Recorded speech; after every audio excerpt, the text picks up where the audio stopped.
Interior staterooms are shunned by the majority of cruise passengers. Without windows or ocean views, many compare staying in them to being trapped in a cramped container on the water. But what's my reason for repeatedly selecting these accommodations? After taking over 30 voyages and cutting costs by thousands, I've learned that interior cabins represent one of cruising's best-kept secrets for smart travelers. While they lack elegance and panoramic vistas, they've enabled me to venture to more destinations, take frequent trips, and genuinely have better vacation experiences. In this discussion, I'll explain my consistent preference for interior staterooms, even when my budget allows for larger accommodations. Additionally, I'll reveal surprising benefits that escape most passengers' attention, including a story about how upgrading to a balcony room completely disappointed me. Let's dive in. The value advantage. Let me speak candidly about this. My cruise frequency would be cut in half without choosing interior staterooms. These accommodations have cut my expenses by thousands. I'm being completely serious here. While others spend excessive amounts on ocean vistas and private decks they seldom utilize, I'm maximizing my travel budget and doubling my cruise count.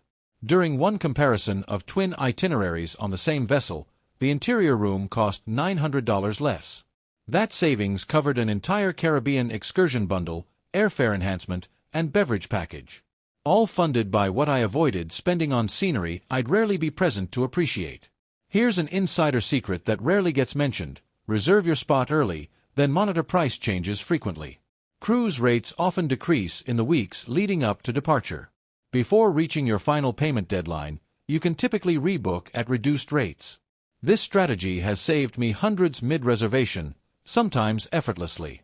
Most travelers don't understand that interior cabins aren't inferior accommodations, they're a calculated approach. Peace and quiet. This may sound surprising, but interior staterooms rank among the most tranquil spots throughout the entire vessel. Yes, those same rooms that people criticize as confined and suffocating are actually your only refuge from disturbances. During one voyage, I occupied a promenade view stateroom, which offered windows overlooking the ship's central walkway. The concept seemed appealing initially, until late-night singing competitions began resonating through the structure. Children were yelling, beverages were clinking, and corridor lighting remained constant. Our rest was nearly impossible. However, on my subsequent cruise, I returned to my reliable interior cabin. Without windows, disturbances, or diversions, I experienced complete silence and the most restful sleep in years. The key is selecting an interior room positioned between other cabins, distant from entertainment venues, elevators, or nightlife areas. This creates your private sleep haven. No footsteps overhead, no music pulsing from clubs, just you, your bedding, and complete darkness-level quiet. I never appreciated tranquility until I finally experienced it. Sleep quality. This revelation might be the most unexpected of all. Interior cabins, the ship's most economical rooms, actually provide the finest sleep you'll experience during vacation. No private deck, no window, no natural light. That's precisely what makes them effective. On one voyage, I stayed in a balcony stateroom overlooking the sea. Beautiful scenery, but every morning, sunlight burst through the drapes at 6 a.m. like a searchlight. Sleeping in became impossible, even when desired. My next cruise brought me back to my standard interior cabin, which proved transformative. I slept 9 consecutive hours without interruption. No wake-up calls, no light intrusion, no disturbances, just continuous, complete darkness. Most people fail to recognize this. Whether it's 3 p.m. or 3 a.m., interior cabins make your body believe it's nighttime. This enables immediate napping, more profound rest, and increased energy for actual vacation activities. On itineraries packed with ports, when you're rising early and walking extensively daily, quality rest becomes essential.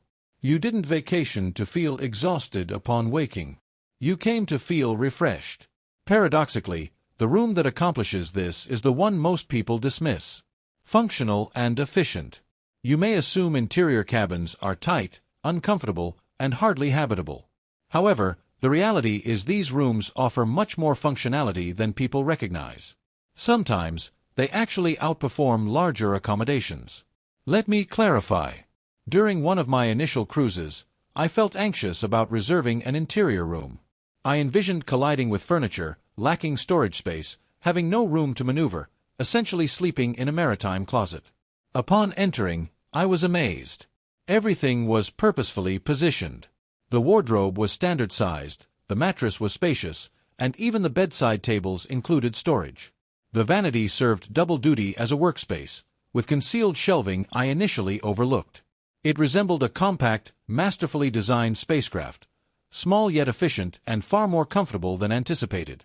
Here's what nobody mentions.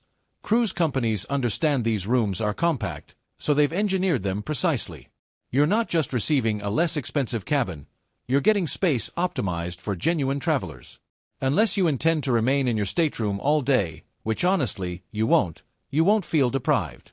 You might actually question why you previously paid extra for space you never utilized. No guilt and no pressure. Let's be truthful. Have you ever purchased something costly and then felt compelled to use it excessively to justify the expense? That's exactly what occurred when I reserved my first suite on a cruise. The accommodation was stunning, enormous balcony, comfortable seating, plus additional benefits like expedited boarding. Midway through the voyage, something strange occurred. I began worrying whether I was utilizing it sufficiently.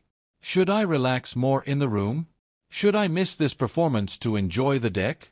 Should I remain inside to maximize my investment? Suddenly, my focus shifted from personal desires to obligation-based thinking to validate the cost. Now contrast this with cruising in an interior cabin. I rest, wash, and depart, that's all. Since I'm not paying for luxury, I don't feel compelled to use it. No remorse, no obligation, no questioning my enjoyment. I can spend days exactly as preferred, from dawn buffets to midnight singing, without ever wondering if I should be in my room instead. Sometimes optimal value isn't about receiving more, it's about gaining freedom to enjoy everything else. Virtual balcony bonus.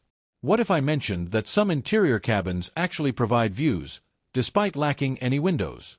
I was initially skeptical too, but it's genuine and quite clever. On certain Royal Caribbean newer vessels, you can reserve an interior cabin featuring a virtual balcony, a large floor-to-ceiling display showing live exterior ship views. Rolling waves, dawn scenes, even port arrivals stream in real time. My first stay in one made me wonder if I'd entered the wrong room, because it genuinely felt like a balcony cabin while paying interior prices. Norwegian has advanced this concept further, now offering solo cabins with integrated virtual windows designed specifically for single travelers, and they're remarkably comfortable. Does it replicate having an actual balcony? Certainly not. You can't step outside, breathe ocean air, or feel the breeze, but it creates spatial illusion. Sometimes that's sufficient to feel less confined. It's like cruise ship wizardry, using technology to make compact rooms feel spacious. If you've worried about feeling trapped in an interior cabin, this feature might change your perspective. No balcony neighbor issues. Let me share about the time I upgraded to a balcony cabin and immediately wished I hadn't. We were sailing around Iceland, glaciers, fjords, absolutely magnificent. I thought I deserved the upgrade, so I spent an additional $300 for a balcony stateroom, expecting to enjoy morning coffee with spectacular views.